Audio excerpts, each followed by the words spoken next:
জানিয়ে দেব আমাদের হাতে থাকা সর্বশেষ গুরুত্বপূর্ণ আপডেট সংবাদ। যুদ্ধবিরতির চুক্তি নিয়ে চাপে ইসরায়েল। ক্ষমতায় থাকার জন্য নেতানিয়াহু হামাসের সাথে যুদ্ধ দীর্ঘায়িত করতে চান বলছে বাইডেন।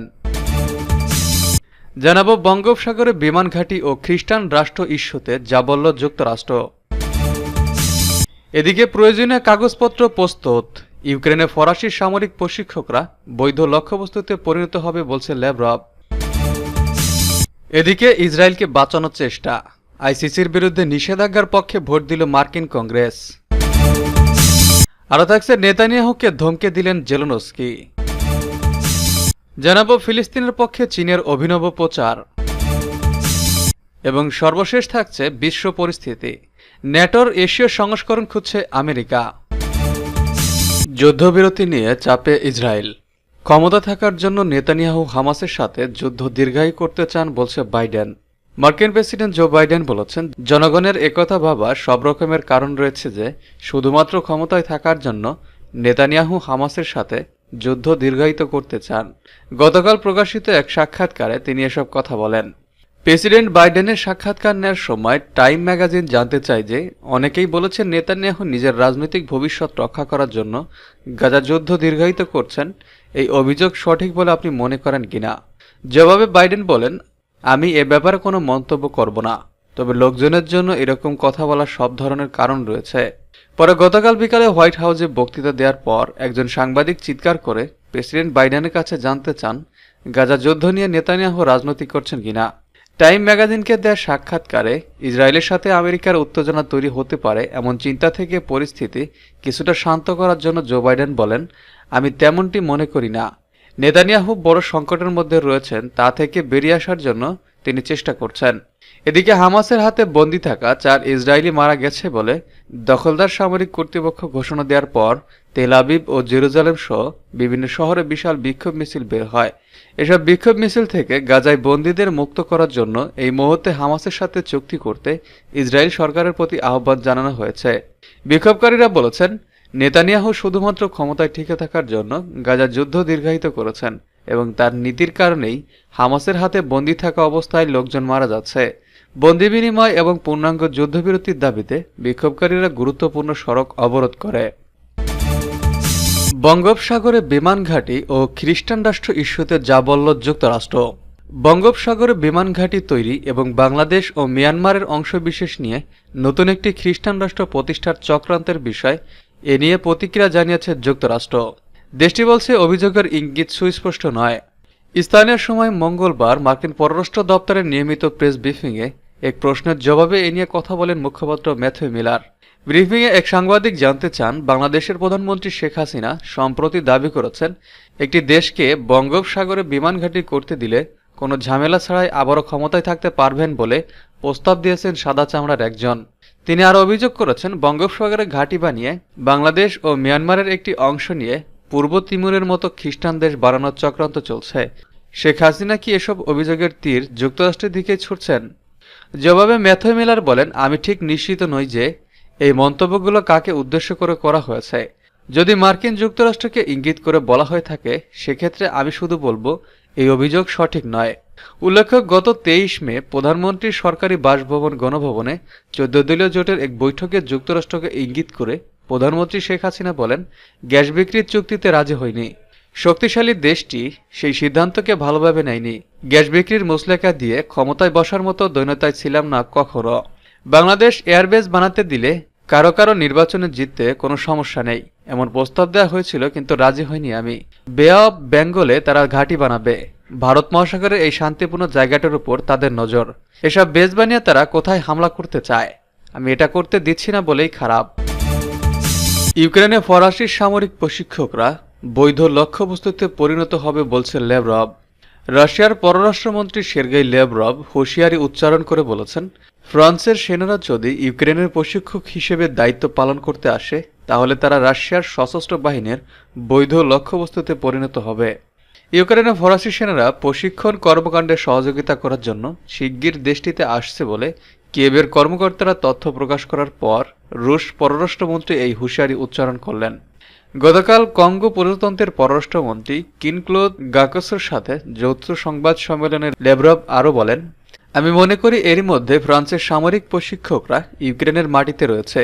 তবে তারা যে নামেই কাজ করুক না কেন, তা হোক সে সামরিক প্রশিক্ষক অথবা ভাড়াটে প্রতিনিধি, তারা আমাদের সশস্ত্র বাহিনীর জন্য বৈধ লক্ষ্যবস্তু বলে বিবেচিত হবে।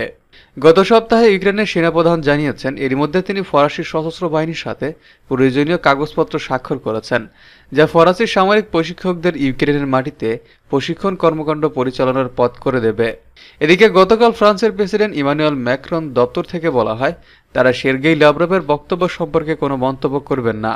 ইউক্রেনের মাটিতে ফরাসি সামরিক প্রশিক্ষক থাকার কোনো প্রমাণ নেই বলেও দাবি করে ফরাসি প্রেসিডেন্টের দপ্তর। ইসরায়েলকে বাঁচানোর চেষ্টা, আইসিসির বিরুদ্ধে নিষেধাজ্ঞার পক্ষে ভোট দিল মার্কিন কংগ্রেস। আন্তর্জাতিক অপরাধ আদালত বা আইসিসি ইহুদিবাদী ইসরায়েলের নেতাদের বিরুদ্ধে গ্রেপ্তারি পরোয়ানা জারি করার জন্য যে প্রচেষ্টা চালাচ্ছে তাতে ক্ষিপ্ত হয়ে মার্কিন কংগ্রেসের নিম্নকক্ষ প্রতিনিধি পরিষদ আইসিসির বিরুদ্ধে নিষেধাজ্ঞা আরোপের প্রস্তাব পাশ করেছে। প্রতিনিধি পরিষদে তোলা ওই প্রস্তাবের পক্ষে ভোট পড়েছে 247টি আর 155 জন সদস্য এর বিরোধিতা করেছেন। সেই হিসেবে রিপাবলিকান দলের সমস্ত সদস্য এবং ডেমোক্র্যাট দলের ইসরায়েলপন্থী 42 জন সদস্য প্রস্তাবের পক্ষে ভোট দিয়েছেন। প্রস্তাবটি উপস্থাপন করেন টেক্সাস থেকে নির্বাচিত রিপাবলিকান দলের সদস্য চিপ রয়। সম্প্রতি আইসিসি প্রধান কৌশলী করিম খান গাজায় গণহত্যামূলক যুদ্ধ চালানোর জন্য ইসরায়েলের প্রধানমন্ত্রী বেনিয়ামিন নেতানিয়াহু এবং যুদ্ধমন্ত্রী ইয়োভ গ্যালান্টের বিরুদ্ধে গ্রেপ্তারি পরোয়ানা জারির অনুরোধ জানিয়েছেন। এই অনুরোধ যাতে আইসিসি বাস্তবায়ন করতে না পারে তা নিশ্চিত করার জন্য মূলত মার্কিন প্রতিনিধি পরিষদ আন্তর্জাতিক অপরাধ আদালতের বিরুদ্ধে নিষেধাজ্ঞা আরোপের পক্ষে ভোট দিল। প্রস্তাব উপস্থাপনের পর প্রতিনিধি পরিষদের রিপাবলিকান দলীয় স্পিকার মাইক জনসন তার ভাষায় বলেন, ইসরায়েলি জাতির অস্তিত্ব টিকিয়ে রাখার জন্য ইরানের প্রক্সি দুষ্কৃতকারী হামাসের বিরুদ্ধে যখন প্রধানমন্ত্রী নেতানিয়াহু ও প্রতিরক্ষা মন্ত্রী লড়াই করছেন তখন তার বিরুদ্ধে গ্রেপ্তারি পরোয়ানা জারির এই ধারণা প্রকাশ করা হয়েছে। তবে এজন্য আইসিসিকে শাস্তির মুখে পড়তে হবে। নেতানিয়াহুকে ধমক দিলেন জেলেনস্কি, স্বার্থে আঘাত লাগলে মানুষ সহজেই বদলে যায়। এমন সময় বেনিয়ামিন নেতানিয়াহু ও ভ্লাদিমির জেলেনস্কির খুব মাখামাখি ছিল। একসময় বেনিয়ামিন নেতানিয়াহু ও ভ্লাদিমির জেলেনস্কির খুব মাখামাখি ছিল, কিন্তু স্বার্থের টান পড়ায় নেতানিয়াহু প্রশাসনকে ধমকের সুরে কথা বলছেন জেলেনস্কি। ইউক্রেনের রুশ হামলার পর ইসরায়েলের সমর্থন পেয়েছিল কিয়েভ। আবার গেল অক্টোবরে গাজায় অভিযান শুরুর পর ইসরায়েলের প্রতি আকুণ্ঠ সমর্থন ব্যক্ত করে ইউক্রেন। কিন্তু গত কয়েক মাসের ব্যবধানে সেই জেলেনস্কি এখন গাজার জন্য মায়া কান্না করছেন। জানা গেছে 2 বছরের বেশি সময় ধরে রাশিয়ার হাতে মার খাচ্ছে ইউক্রেন। দেশটিকে অনাকাঙ্ক্ষিত যুদ্ধের দিকে ঠেলে দিয়ে অনেকটা নীরব দর্শকের ভূমিকায় পশ্চিমা বিশ্ব। তাই জেলেনস্কি দেশে দেশে ঘুরে ঘুরে ইউক্রেনের পক্ষে সমর্থন আদায়ের চেষ্টা চালাচ্ছেন। এর লক্ষ্যে সুইজারল্যান্ডে ইউক্রেনের জন্য শান্তি সম্মেলনের আয়োজন করা হয়, কিন্তু সৌদি আরব সেই সম্মেলন বয়কট করায় দিশেহারা জেলেনস্কি এবার সুর বদলালেন। দ্য নিউ আরব এক প্রতিবেদনে জানিয়েছে চলতি সপ্তাহে সিঙ্গাপুরে শাংরি-লা ডায়ালগ কনফারেন্সে জেলেনস্কি গাজা ইস্যুতে নিজের নতুন অবস্থান তুলে ধরেছেন। শুরুতে ইসরায়েলের সমর্থক থাকলেও এখন ওই ইউক্রেনের প্রেসিডেন্ট বলছেন গাজায় সহায়তায় দিতে প্রস্তুত আছে কিয়েভ, আর ইসরায়েলের আন্তর্জাতিক আইন মেনে চলা উচিত। সাধারণ মানুষের দুর্দশা লাগবে ইসরায়েলকে বোঝানো এবং 2 রাষ্ট্র সমাধানের পক্ষে নিজের সমর্থনের কথা ব্যক্ত করেছেন জেলেনস্কি। 2022 সালে রাশিয়া ইউক্রেন হামলা শুরুর পর ইসরায়েলকে নিরপেক্ষ অবস্থান থেকে সরে আসার আহ্বান জানিয়ে আসছেন জেলেনস্কি, কিন্তু রুশ প্রেসিডেন্ট ভ্লাদিমির পুতিনের সঙ্গে ঘনিষ্ঠ সম্পর্ক থাকা নেতানিয়াহু সেই কথা কর্ণপাত করছেন না। তিনি 2 দেশের সঙ্গেই সম্পর্ক বজায় রেখেছেন, তাই জেলেনস্কি এমন কড়া সুরে কথা বলেছেন বলে ধারণা করা হচ্ছে। ফিলিস্তিনের পক্ষে চীনের অভিনব প্রচার, বিশ্বব্যাপী পরাশক্তিগুলো যখন ইসরায়েলের নগ্ন দালালিতে ব্যস্ত তখন সবার বিপরীতে গিয়ে ফিলিস্তিন ইস্যুতে সোচ্চার ভূমিকা রাখছে চীন। জাতিসংঘ থেকে শুরু করে বিভিন্ন আন্তর্জাতিক ফোরামে ফিলিস্তিনের স্বাধীনতা ও গাজা যুদ্ধ বন্ধে বেশ কিছু পদক্ষেপ নিয়েছে বেইজিং। শুধু তাই নয়, সামাজিক যোগাযোগ মাধ্যমেও ফিলিস্তিনপন্থী পোস্টের মাধ্যমে ক্রমাগত নিজেদের অবস্থান স্পষ্ট করছে বেইজিং, যার প্রমাণ মেলে দেশটির পররাষ্ট্র মন্ত্রণালয়ের ইনস্টাগ্রাম হ্যান্ডেলে। চীনা পররাষ্ট্র মন্ত্রণালয়ের ইনস্টাগ্রাম হ্যান্ডেল ঘুরে দেখা যায় যুক্তরাষ্ট্রে ফিলিস্তিনপন্থী শিক্ষার্থীদের আন্দোলনে পুলিশি হামলা থেকে শুরু করে গাজায় ইসরায়েলি ধ্বংসযজ্ঞের বিভিন্ন ছবি ভিডিও পোস্ট করেছে চীনা কর্মকর্তারা। শুধু তাই নয়, গাজায় ইসরায়েলি বাহিনীর বর্বরতার পাশাপাশি যুক্তরাষ্ট্রে ফিলিস্তিনপন্থী আন্দোলনকারীদের উপর পুলিশের হামলার ছবিও পোস্ট করেছে বেইজিং। গাজা হামলার প্রতিবাদের পাশাপাশি ৭৬ বছর আগে ফিলিস্তিনের জীবনে ঘটে যাওয়া ভয়াবহ বিপর্যয়ের সঙ্গে বর্তমানে ফিলিস্তিনিদের নিজ বাড়িঘর ছেড়ে যাওয়ার ছবিও পোস্ট করেছে চীনা পররাষ্ট্র মন্ত্রণালয়। এ সময় ফিলিস্তিনিদের উপর ঘটে যাওয়া মানবিক অত্যাচার ও অবিচারের কথা উল্লেখ করে তার ইনসাফ ভিত্তিক সমাধান দাবি করে বেইজিং।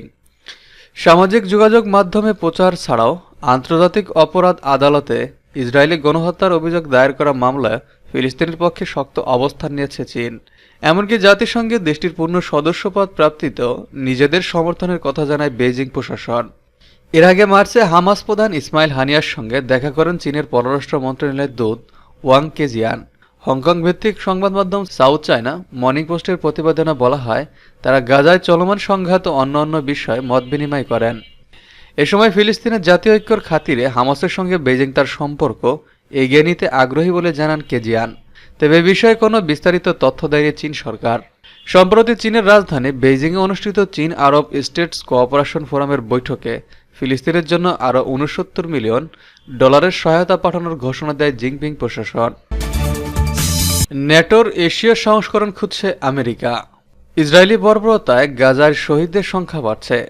নানা ইস্যুতে এশিয়ার অন্যান্য অঞ্চলেও উত্তেজনা বাড়ার আশঙ্কা দেখা দিয়েছে। ইউক্রেন ইস্যুতে পাশ্চাত্যের সঙ্গে রাশিয়ার উত্তেজনা থামছে না। আর গোটা বিশ্বে অশান্তি ও উত্তেজনার পেছনে আমেরিকার সাম্রাজ্যবাদী নীতিকেই দায়ী করছেন বিশেষজ্ঞরা। গত কয়েকদিনে খবর বিশ্লেষণ করলেও এমন ইঙ্গিত পাওয়া যায়। তবে কিছু স্বস্তিদায়ক খবর আছে। পূর্ব এশিয়ায় উত্তেজনা বাড়াতে মার্কিন যুক্তরাষ্ট্রের নয়া পরিকল্পনা।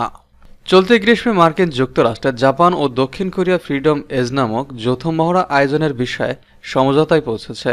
দক্ষিণ কোরিয়ার প্রতিরক্ষা মন্ত্রণালয় দাবি করেছে, উত্তর কোরিয়ার ক্রমবর্ধমান হুমকির বিরুদ্ধে নিরাপত্তা সহযোগিতা জোরদার করতে এই মহড়ার আয়োজন করা হচ্ছে। উত্তর কোরিয়া এই অঞ্চলে উত্তেজনা বৃদ্ধির প্রধান কারণ হিসেবে যুক্তরাষ্ট্র তার মিত্রদের দায়ী করে থাকে। এদিকে চীনের কেন্দ্রীয় সামরিক কমিশনের ডেপুটি চিফ অব স্টাফ সিঙ্গাপুরে নিরাপত্তা বিষয়ে সম্মেলনে বলেছেন, আমেরিকা নিজের আধিপত্য বজায় রাখতে এশিয়া ও প্রশান্ত মহাসাগরীয় অঞ্চলে উত্তর আটলান্টিক নিরাপত্তা জোট বা ন্যাটোর আদলে একটি জোট গড়ে তোলার চেষ্টা করছে। তিনি বলেন, আমেরিকাই হচ্ছে এ অঞ্চলের নিরাপত্তা ও স্থিতিশীলতার জন্য সবচেয়ে বড় হুমকি। গাজায় শান্তিরক্ষা বাহিনী পাঠাতে ইন্দোনেশিয়ার প্রস্তুতি ঘোষণা। ইন্দোনেশিয়ার নবনির্বাচিত প্রেসিডেন্ট প্রবোয়ো সুবিয়ান্তো শনিবার গাজায় শান্তিরক্ষী এবং চিকিৎসক পাঠানোর জন্য তার দেশের প্রস্তুতির কথা ঘোষণা করেছেন। তিনি সিঙ্গাপুরে বলেন, গাজায় যুদ্ধবিরতি হলে প্রয়োজনে শান্তিরক্ষী পাঠাতে তার দেশ প্রস্তুত রয়েছে। গত ৭ অক্টোবর থেকে গাজায় দখলদার ইসরায়েলের হামলায় ৩৬,০০০-এর বেশি ফিলিস্তিনি শহীদ হয়েছেন। ভারতের লোকসভার ৭ ধাপের নির্বাচন শেষ হয়েছে। ১৮তম এই নির্বাচনে ভোট দিয়েছেন দেশটির প্রায় ৬৪ কোটি নাগরিক। আজ মঙ্গলবার চলছে ফলাফল ঘোষণা। আজ প্রাথমিক ফলাফলে দেখা যাচ্ছে, প্রধানমন্ত্রী নরেন্দ্র মোদী তার মিত্রদের জোট এনডিএ অপেক্ষাকৃত কম সংখ্যাগরিষ্ঠতা নিয়ে তৃতীয় মেয়াদের জন্য নির্বাচিত হতে যাচ্ছে। এই জোটের প্রধান দল বিজেপি এককভাবে সরকার গড়ার মতো আসন পাবে না বলেই মনে করা হচ্ছে। ৬ সপ্তাহব্যাপী ৭ দফার এই নির্বাচনে ৬৪ কোটির বেশি ভোটার তাদের ভোটাধিকার প্রয়োগ করে।